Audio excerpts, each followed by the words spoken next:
Hey guys, welcome back to the channel. My name is Bajan, and this is going to be a Ranger Raptor installation video of a FitcamX dash camera. So let's jump straight into it and not waste anybody's time.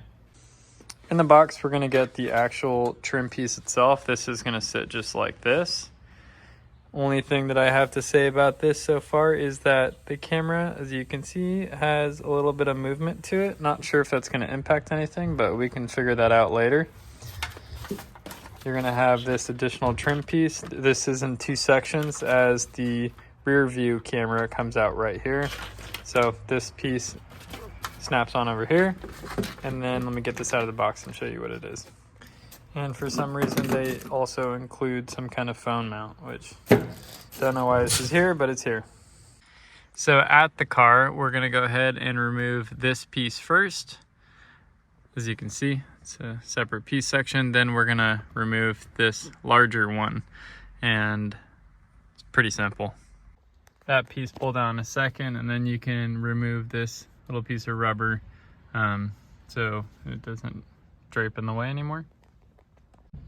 Here's a quick look. On the left is the stock one, and the right is the FitcamX.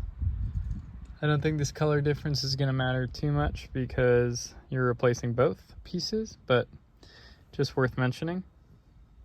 Just grabbing a hold of this, not even using the trim panel tool, and just gently pulling it down in all the corners, and this is popping off super easily. So you don't need to unplug anything. All you got to do is split the top and pull it away from each other, and it will slip around the rear view. It's got room, so don't be afraid. After that, you want to bend back the clips on each corner for this rain sensor, and then pull this whole thing off, because we're going to need to take the plug out, and you can't undo the plug because of the way it sits in here. It keeps it from backing out in this top section. So this needs to come undone just like this. All right, now after you got that undone, which actually took a little bit more force than I thought, you can go ahead and plug in this section where I'm pinching into the stock, and this is now going to go into that rain sensor, and this plugs into the camera. So now you might be able to see the jumper harness right here plugs in.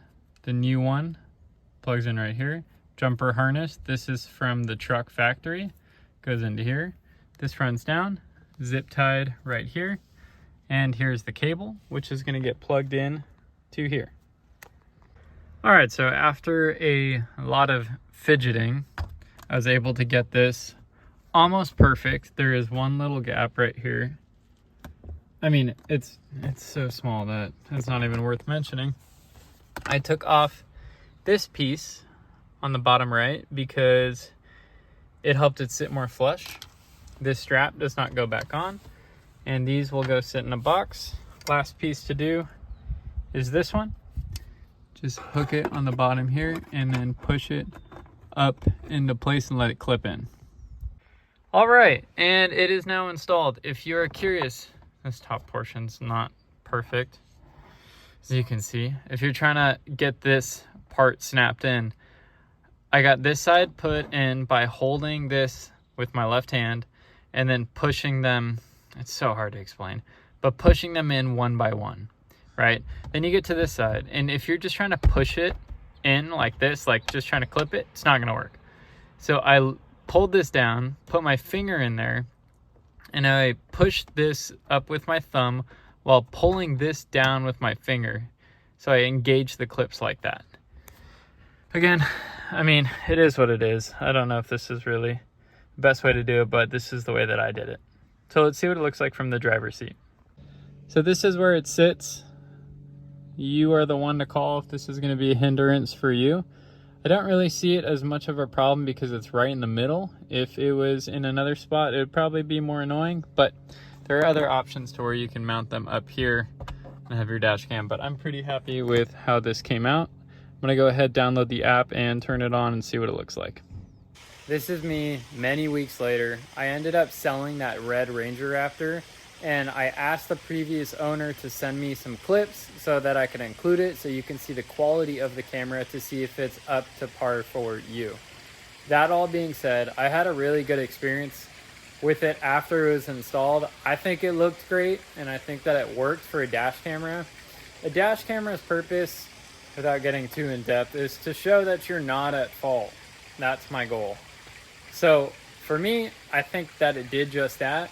That being said, I don't think it's the most high-tech, high-definition sensor, 4K plus that I've seen out of some other units, but I would trade that off for the OEM look of the FitcamX. Check out the driving clips in the next clip and see if you like it. You can order this in the description below. Thanks for watching. I'm going to do a voiceover of this video clip of the FitcamX, and there's going to be a couple different zoom in scenarios where you guys can get an idea of what the license plates look like, as well as that billboard on the far right. When you do crop in on here, I can't read that says Telluride. I just know it's a Telluride, but I can make the plate out. But this is daytime. At nighttime, I really don't think that this is going to be one of those Starvis 4K sensors that's really quality like I have seen on the Viofo. But the trade-off is that you do have that seamless integration and it looks OEM. We're going to zoom in on this billboard on the far right here, and you can't make out anything that it says. So keep that in mind. If you're looking for something with super sharp picture quality, this might not be it, but if you're looking for something that just looks good on the truck as well as is a dash camera, I think the FitcamX is probably the best option you have. See you guys in the next video.